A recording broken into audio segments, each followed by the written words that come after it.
bienvenue à vous sur le plateau de la matinale de ce jeudi 24 novembre. C'est une nouvelle journée qui commence ensemble, autour du petit-déj ou en tout cas à l'heure quasiment de sortir si vous êtes amené à partir au travail. On est ensemble pour faire le point sur l'actu 100% Vendée, donc de ce début de fin de semaine. Et de quoi parlons-nous aujourd'hui ? Eh bien, nous parlons de nos sacs jaunes notamment. Vous savez, ces sacs de tri qui font maintenant partie de notre quotidien. Eh bien, Vendée Tri organise cette semaine des portes ouvertes de son usine de traitement pour comprendre ce qu'il advient justement de ces sacs une fois qu'ils sont ramassés une fois par semaine devant nos logements. Nous avons aussi des images d'une expo pas tout à fait comme les autres, une expo à toucher, un tactile tour que l'association Valentin Ahuy a fait venir l'espace de quelques jours à La Roche-sur-Yon. Elle est destinée notamment aux mal et aux non-voyants. Elle permet de redécouvrir quelques-unes des plus grandes œuvres d'art en 3D. On y voit du Lascaux, on y voit du Léonard de Vinci aussi notamment. Des nouvelles de nos Vendéens sur la route du Rhum, évidemment. Arnaud Boissière est bien arrivé hier dans la matinée. Il avait les traits particulièrement tirés, vous allez le voir dans le journal. Et ce matin, c'est au tour de Xavier Macaire dans une autre catégorie. On ne parle plus d'IMOCA, mais de classe 40 avec ce sablé. Nous avons également nos chroniques du jour, comme d'habitude, puisque nous sommes jeudi, nous aurons notre coup de fil à la presse notamment. On vous parlera tout à l'heure d'un feuilleton qui va être diffusé sur France 5 en soirée et qui s'appelle Devenir ostréiculteur. Il a été tourné pendant plus d'un an ici, en Vendée. Donc tous les détails, c'est dans un quart d'heure. On va regarder la météo avant cela, si vous êtes d'accord, avec un temps qui reste dépressionnaire. C'est ce que nous annonce en tout cas Météo Vendée dans son bulletin pour ce jeudi. Toujours des averses donc annoncées pour ce début de journée. Alors pas en continu, c'est comme hier et un petit peu comme avant-hier, mais elles sont bien présentes ces averses et elles sont intenses aussi. Un vent jusqu'à 50 km/h sur le littoral, quasi inexistant pour la première partie de journée dans les terres. Cet après-midi, les précipitations s'intensifient. La faute à qui ? Eh bien, vous la voyez, à cette nouvelle perturbation qui arrive par l'océan. Des giboulées qui se renforceront aussi dans la soirée. Et le vent, cet après-midi, eh bien, il va concerner tout le monde, 40 à 60 km/h. Le bout du tunnel, eh bien, c'est plutôt, non pas pour la fin de semaine, malheureusement, mais plutôt pour le début de semaine prochaine. On va regarder nos horaires de marée pour ce jeudi. 4 rendez-vous habituels. La prochaine pleine mer, vous le voyez, c'est le deuxième tour d'ailleurs au niveau de la pleine mer. Ce sera à l'heure du goûter en milieu d'après-midi. Les coefs, eh bien, ils sont quasiment au plus haut. Ce sera demain le plus fort de la quinzaine. Nous sommes jeudi, on va donc faire un petit point sur les stations essence vendéennes. Où trouver les litres les plus compétitifs en ce moment ? Eh bien, regardez notre point hebdomadaire avec le relevé qui est fait sur prix-carburant.gouv.fr. On commence avec le gasoil. Vous pouvez aller du côté des Sarres-en-Bocage, des Sables-d'Olonne, d'Esnay ou encore de Saint-Jean-de-Beugné dans le sud Vendée pour faire le plein de manière plutôt intéressante, façon de parler quand on voit encore les prix. Le samplon 95E10, eh bien, c'est du côté des Sarres-en-Bocage, de Saint-Gilles-Croix-de-Vie, d'Angles, mais aussi de La Roche-sur-Yon qu'il faut aller. Je vous laisse regarder le détail. Et nous allons terminer avec le GPL, 4 stations. Et là, on part du côté de Fontenay-le-Comte, de la Guérinière, c'est à l'opposé diamétralement. Chaland aussi, pour trouver un GPL au litre plutôt intéressant. La carte des marchés maintenant, si Antoine est d'accord et partant. Je vous propose nos rendez-vous de ce jeudi avec la Garnache et Beauvoir pour la première partie de journée. Avrier également, place de la mairie respectivement à la Garnache, dans le cœur de Bourg à Beauvoir ou sur les Halles pour Avrier. C'est la Sainte Flora en ce 24 novembre. Bonne fête à vous les filles. Le soleil se couchera en Vendée aujourd'hui à 17h23. Quant à nous, eh bien, comme on a fait le point sur toutes les infos pratiques du jour, on passe au journal.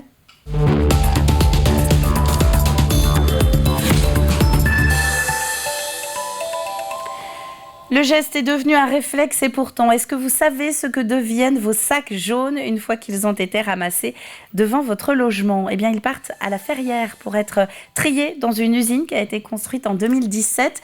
Une usine qui collecte aujourd'hui tous les emballages du département. Des visites y sont exceptionnellement organisées ces jours-ci dans le cadre de la Semaine européenne de la réduction des déchets. Un reportage de Diane Delangle avec Alexandre Debray. CETA, ce sont vos sacs jaunes une fois ouverts. À première vue, des déchets et rien de bon à récupérer. Pourtant, dans cette usine Vendétrie de La Ferrière, le but est de séparer ces emballages pour ensuite les valoriser. Chaque jour, une centaine de tonnes de détritus transitent ici. Quand votre sac d'emballage arrive ici à Vendétrie, donc l'objectif, ça va être de récupérer à l'intérieur les emballages et de les trier par matière. Donc c'est différentes machines qui vont effectuer ça. Donc ils vont devoir séparer notamment l'acier, de l'aluminium, du carton et du plastique. Un grand tri mécanique donc, mais la main humaine intervient derrière. Des employés de Vendétrie s'assurent qu'il n'y ait pas de raté. Chaque déchet est une ressource. Les machines font le plus gros du travail et le travail des valoristes, donc c'est les personnes qui sont dans l'usine, c'est vraiment un contrôle de qualité. Elles vont devoir retirer les dernières erreurs des machines pour avoir une matière impeccable. L'an dernier, près de 33 000 tonnes d'emballages ont été traitées par Trivalis. Un bon chiffre, mais dans les faits, plus de 11 500 tonnes de détritus n'auraient jamais dû finir dans la poubelle jaune. Très souvent, dans la poubelle des emballages, on voit des vêtements. Donc normalement les vêtements doivent être plutôt mis donc, dans les bornes à vêtements, les bornes relais, les bornes blanches. On voit aussi beaucoup de restes de nourriture ou souvent des emballages qui ne sont pas vidés. Pensez bien, si vous avez un yaourt périmé par exemple, de le vider avant de le mettre dans le sac jaune, dans la poubelle jaune. Et après ça peut être des couches, des choses souillées, donc ça c'est pas top, quoi. Donc on est bien d'accord, dans la poubelle jaune c'est uniquement les emballages. Une fois séparés, ces déchets sont rassemblés en ballots. Derrière, ils seront vendus pour être valorisés puis recyclés en de nouveaux objets avant de revenir un jour reproduire cette boucle. Et si vous êtes intéressé donc pour découvrir vous-même cette usine, les visites se font sur inscription. Il reste des places pour le créneau de demain vendredi à 18h ainsi que pour samedi à 14h. Vendée, liberté, laïcité, c'est l'intitulé de cette semaine de la laïcité organisée dans le département à partir du 5 décembre. Un événement articulé autour de la journée nationale du 9 décembre, qui est la date anniversaire de la loi de 1905, une loi qui concerne la séparation des églises et de l'État. Derrière l'événement, un collectif de plusieurs associations, parmi lesquelles la Ligue de l'enseignement, la Libre Pensée ou encore l'Observatoire vendéen de la laïcité, Georges Clémenceau. Il y a des conférences qui s'adressent plus à des adultes. Il y a des actions qui s'adressent plus aux valeurs de laïcité en milieu scolaire. Il y en a d'autres qui s'adressent à des enfants qui fréquentent les centres de loisirs. Il y a des actions qui concernent les enfants qui sont adhérents à l'USEP, l'Union du sport à l'école publique, etc. Donc on souhaite vraiment s'adresser à tous les publics. Et cette année, non seulement on a souhaité diversifier le panel des publics auxquels on s'adressait, mais on a essayé de s'étaler sur l'ensemble du département dans nos actions. Et le point d'orgue de la semaine, eh bien, ce sera la remise par l'Observatoire justement de son rapport public 2018-2021, remise au préfet de la Vendée, organisée le 9 décembre. Après l'engagement auprès de l'association Colosse au pied d'argile dans la lutte contre les violences faites aux enfants et aux ados dans le milieu sportif, Saint-Gilles-Croix-de-Vie se rapproche maintenant d'Amnesty International. Cette fois-ci, la ville va participer au mouvement Ville pour la vie, Ville contre la peine de mort. Concrètement, elle projettera mercredi prochain sur la façade de son hôtel de ville son engagement donc contre la peine de mort. Pour les membres vendéens d'Amnesty, c'est l'occasion de relancer la réflexion du grand public sur le sujet. La peine de mort, c'est quand même un peu spécial. Quand vous demandez aux gens, êtes-vous pour ou contre la peine de mort, ils peuvent vous répondre, moi je suis pour dans les cas de crimes particulièrement horribles, etc. Et ça, ce sont toujours des réactions, en fait, un peu sur l'émotion. C'est la vengeance. On pense effectivement, si ça m'arrivait à moi, je serais pour la peine de mort. Bon. Mais ce n'est pas ça l'important. C'est que maintenant, nous sommes dans un pays qui a aboli la peine de mort et nous devons faire en sorte que la plupart des États, ou la totalité des États, puisque nous sommes pour l'abolition universelle, abolissent la peine de mort. En bref, à présent, J-1 avant le lancement de la 37e collecte nationale de la Banque alimentaire. Elle est organisée à partir de ce vendredi, demain donc, jusqu'à dimanche. 1200 bénévoles vont être mobilisés en Vendée. Vous allez pouvoir les retrouver dans 150 magasins participants du département. En 2021, 142 tonnes de produits et un petit peu moins de 62 000 € avaient été ainsi récoltés grâce à la générosité des Vendéens. Culture à présent, avec un mot sur cette deuxième édition du festival Roulet Jeunesse, des spectacles pour les enfants proposés dans différents lieux culturels de l'agglomération lyonnaise. Cela commence demain et court jusqu'à la mi-décembre. Un festival itinérant avec 11 spectacles proposés dans des salles, des bibliothèques ou encore directement dans les écoles de l'agglo. La programmation et les réservations se font sur le site internet du Grand Air. Une exposition à présent, une exposition au cours de laquelle, et le fait est assez rare pour être souligné, nous allons pouvoir toucher avec les mains et non uniquement avec les yeux. Le Tactile Tour est en fait la présentation d'œuvres mondialement connues, adaptées à un public mal ou non-voyant. Une initiative de l'association Valentin Huy qui fait étape pendant quelques jours à La Roche-sur-Yon au sein de la médiathèque Benjamin Rabier. Grégoire de Châtillon. Toucher, s'il vous plaît, des œuvres d'art à voir et à toucher.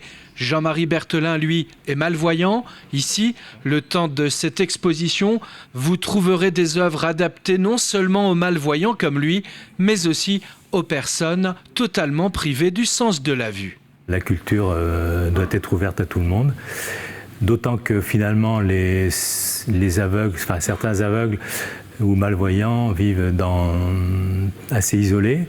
Donc pour eux, c'est un lien social et culturel, bien sûr. Sur place, 11 représentations d'œuvres d'art, parmi lesquelles des Léonard de Vinci modelés en 3 dimensions. Ce qui est intéressant, c'est que ces œuvres elles soient à l'échelle 1, en fait. Que ça ne devienne pas une nouvelle reproduction, mais bien quelque chose de très proche de l'œuvre.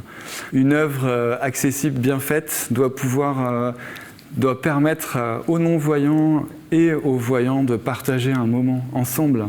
Un partage de culture grâce à ces reconstitutions d'œuvres d'art en relief, mais aussi grâce à ses gros caractères et à la lecture en braille.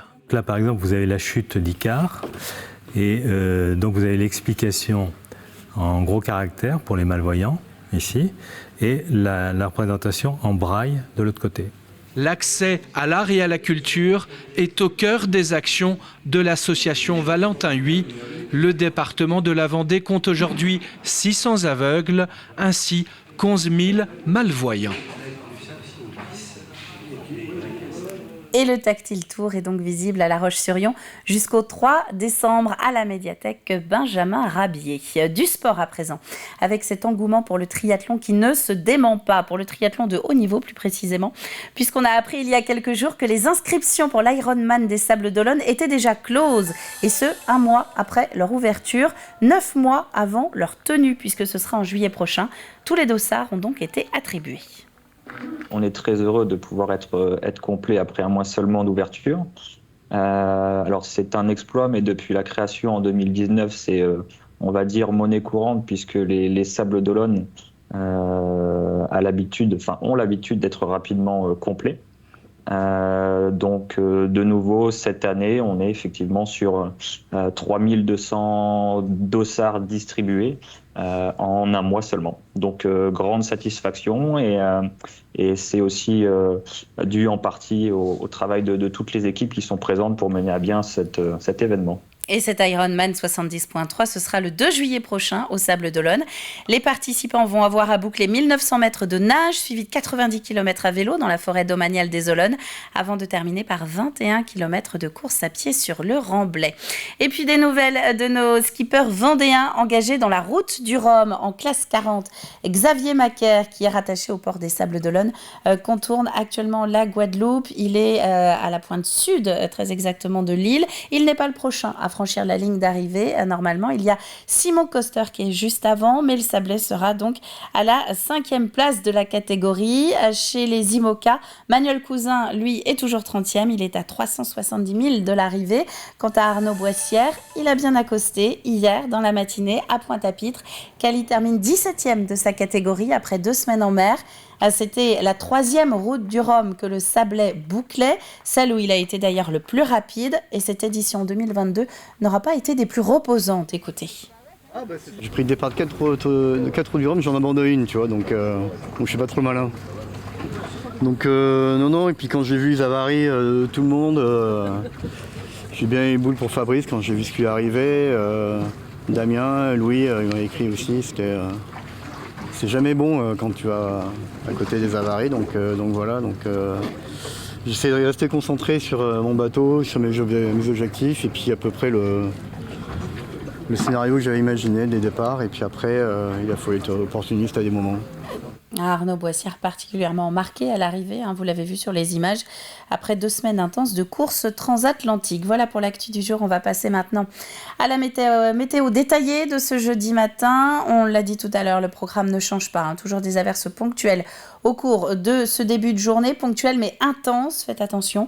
Un petit peu de vent aussi sur la côte et des températures au réveil qui oscillaient entre 8 et 14 degrés, 8 du côté de la Châtaigneraie, 14 pour les Sables d'Olonne ou encore l'Île-Dieu.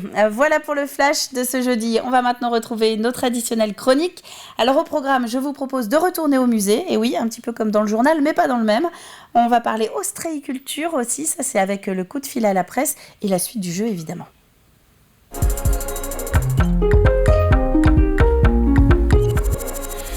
Et nous commençons donc avec le plus de l'info, coup de projecteur aujourd'hui sur le futur musée Malraux, un nouveau site éphémère qui va ouvrir dans les locaux d'une ancienne école de La Roche-sur-Yon.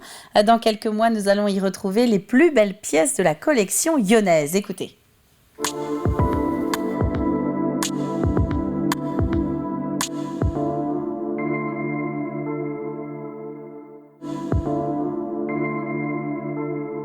L'ambition pour ce musée, c'est d'être un musée vraiment consacré au 19e siècle, mais avec une vision plutôt sociologique. En fait, dans les mètres carrés qui étaient dédiés aux collections, donc on a entre 400 et 450 mètres carrés, on ne pouvait pas retracer toute l'histoire de l'art de manière chronologique, toute l'histoire de l'art du 19e siècle. Donc c'est pour ça qu'on a choisi cette vision autour de la sociologie de l'art, donc finalement comment un artiste vit et est formé au 19e siècle, comment il diffuse son travail, comment il peut recevoir des commandes, voilà, quelle est vraiment la vie d'un artiste au 19e siècle. Ça nous permet d'aborder tout un tas de sujets qui ne sont pas forcément traités beaucoup dans les musées, tout en évacuant la difficulté que voilà, on a quand même un espace assez restreint. Dans la première salle, on s'intéresse de près à l'apprentissage des artistes qu'ils passent au sein d'ateliers. Ils sont formés à l'Académie des Beaux-Arts. Ils peuvent être amenés à passer le concours du Prix de Rome et s'ils sont reçus à aller 5 ans à la Villa Médicis. Donc on s'intéresse à la formation des artistes académiques, à leur travail de copiste dans cette première salle. Ensuite, on s'intéresse aux sources d'inspiration qui évoluent beaucoup au 19e siècle. Donc un voyage en France, dans le monde et puis dans le temps. Donc on découvre ces nouvelles sources d'inspiration. Et dans la dernière salle, on travaille vraiment sur la commande publique et la commande privée. Donc finalement, comment un artiste peut vivre après des savoir-faire qu'il a accumulés pendant toute sa formation.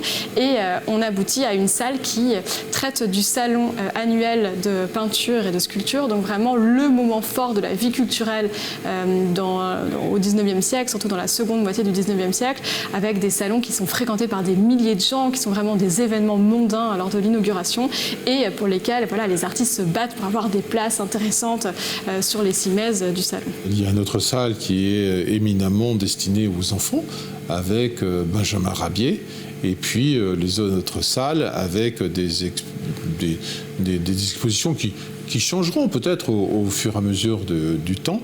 Nous disposons d'une ancienne cour d'école. Eh bien, ça nous donnera l'occasion de réaliser et de proposer un certain nombre d'animations liées à ce musée. Il sera aussi un point d'étape vers le musée futur qui sera situé place Napoléon.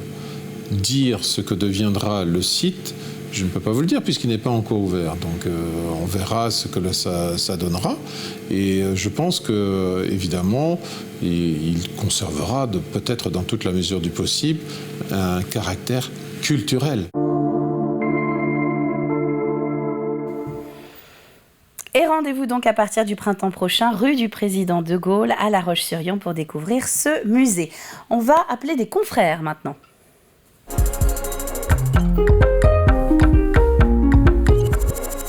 Nous parlons télé aujourd'hui dans notre coup de fil à la presse. Un coup de fil au réalisateur d'un documentaire qui va être diffusé lundi sur France 5. Après Devenir pompier de Paris et Devenir marin-pêcheur, la série Devenir continue avec Devenir ostréiculteur. C'est un tournage qui a eu lieu où, à votre avis? En Vendée, évidemment. Jean-Michel et Antoine, les co-réalisateurs, lèvent le voile sur le casting. À l'écriture, en fait, donc on répondait à un appel d'offres de France 5 qui était sur chercher des séries feuilletonnantes de 4 épisodes pour mettre en lumière, on va dire, des jeunes en alternance. Et donc, moi, j'avais déjà prospecté dans la région, on va dire dans le coin, dans la Vendée, auprès de différentes MFR. Et en fait, celle de Challans, sur l'ostréiculture, m'a direct plu dans le sens où, en fait, on n'entend jamais parler déjà du métier de l'ostréiculteur, et encore moins des jeunes, surtout des très jeunes, des jeunes de 15 ans qu'on peut découvrir dans la série, comme Hugo. Donc j'ai pris contact avec la MFR, et directement, en fait, l'équipe avait déjà un peu réfléchi aux jeunes, parce qu'ils les connaissent quand même très bien, et aussi, on va dire, c'est des petits effectifs, c'est-à-dire que les classes ne sont pas très chargées, donc on n'avait pas non plus beaucoup de candidats. Mais voilà, donc dès le début, ils nous ont sondé, nous on les a rencontrés, et puis après, en fait, ça a direct pris. C'est 1 an et demi déjà, parce qu'on a commencé en janvier 2021 pour finir en juillet 2022. Et alors là, je rends hommage à Antoine, parce que c'est vrai que nous, on habite Paris et on ne pouvait pas être en permanence en Vendée. Antoine est vendéen. Déjà, donc c'est pas mal parce qu'il fait des allers-retours chez ses parents régulièrement. Et par ailleurs, il a maintenu un contact téléphonique quasi permanent avec la MFR. Et c'était pas chose gagnée, faut bien le reconnaître. Parce qu'ils sont débordés, ils ont plein de choses à faire et qu'on avait du mal à caler des journées de tournage. Et nous, en fait, l'idée après, c'était de, on va dire, rentabiliser notre venue, notre présence, et de créer aussi, voilà, de nos 3 persos de la même journée ou sur une période de 2-3 jours, d'avoir le plus de choses à filmer avec nos jeunes, quoi. Donc c'était une vraie préparation en termes de planning, et on venait pratiquement tous les mois, je pense, oui, à peu près, ouais, tous les mois, ouais. L'histoire des marées, qui est aussi un facteur très, très compliqué au début. C'est avec Jean-Michel, on ne connaissait rien aux marées, donc c'était un peu compliqué de caler tout ça. Devenir ostréiculteur, c'est donc un feuilleton en 4 épisodes de 26 minutes à retrouver lundi sur France 5 à 21h. Et on y reviendra la semaine prochaine dans la chronique parce qu'il y a encore plein de choses à dire sur les coulisses de ce feuilleton. Moi, chez nous, on regarde quoi ?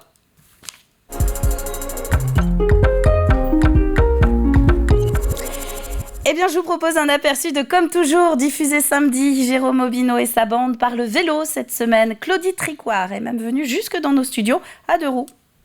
Qu'est-ce que le centre vélo ? Quelle est son histoire ? Quelles sont ses missions ? Quelle image avons-nous du vélo ? Une pratique ancienne qui reviendrait à la mode ? Autant de questions que nous allons poser à notre invitée, Claudie Tricoire. Bonjour. Bonjour. Bienvenue, vous êtes venue en vélo ? Oui. Eh ben ça c'est super. Bravo à vous. Oui. Oui, je découvre cette route qui est longée d'entreprises. C'est la première fois que je suis passée par là. Et alors, c'est bien aménagé pour venir en vélo ou il y a des progrès à faire ? C'est pas aménagé, mais à l'heure où je suis arrivée, la route était assez tranquille, donc j'étais pas trop mal. Le plus difficile à passer, c'est les flâneries. C'est les flâneries. Eh ben, en tout cas, on est très heureux que vous soyez autour de nous dans ce comptoir. Et puis, très heureux aussi de retrouver nos Jean-Pierre. Enchanté. Alors, permettez-moi ça, c'est nos 2 vélosophes. Adeptes de la petite reine. Oui, quand même. Ah oui, j'en fais, je fais du vélo. Hein. À fond les manettes. À fond les manettes. Et je me posais la question si le vélo sans selle, c'était bon pour le régime. Je ne sais pas. Faut essayer. Faut essayer, voilà, je ne sais pas. Et alors, est-ce qu'il y a du sel dans la recette, il y a tout ce qu'il faut. Il y a de la bière, il y a du sel, voilà. D'accord. Voilà. Et ça s'appelle ça s'appelle de la jus de bœuf, la bière de la vie. D'accord. Les brasseries de la vie qui font de la bière locale, personnalisée, en toute petite production avec des plantes, c'est très très bon. En agriculture biologique. De la bière biologique, alors ça mélange avec de la bière ambrée et de la bière noire. Voilà, des brasseries de la vie. Très bien. Autre amateur du vélo, Jean-Pierre Bertrand. J'en fais tous les jours, monsieur. C'est bien. Ouais. Dans mon salon. Du vélo d'appartement. Le paysage reste monotone, mais ça... Tu allumes la télé. Oui, mais ça permet de... Il fait fonctionner la télé avec le vélo. Voilà.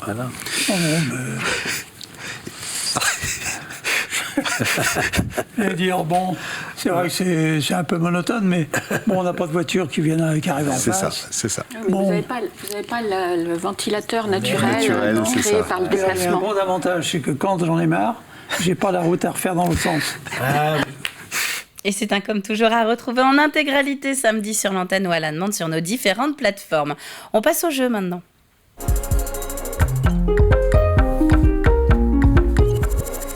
Quelques images d'un reportage que nous vous avons diffusé dans le JT la semaine dernière avec une question toute simple. Où est installée depuis plus de 10 ans maintenant Emma Guibert? Emma, c'est notre Miss Vendée, Miss Pays de la Loire. Elle est actuellement en train de se préparer à l'élection de Miss France, prévue début décembre, et diffusée chez nos confrères de TF1. Donc, de quelle commune est-elle, non pas originaire, mais en tout cas, est-elle installée depuis quelques années avec ses parents? Indice, les abeilles sont sans doute ses habitants les plus célèbres de cette commune. Là, c'est facile aujourd'hui.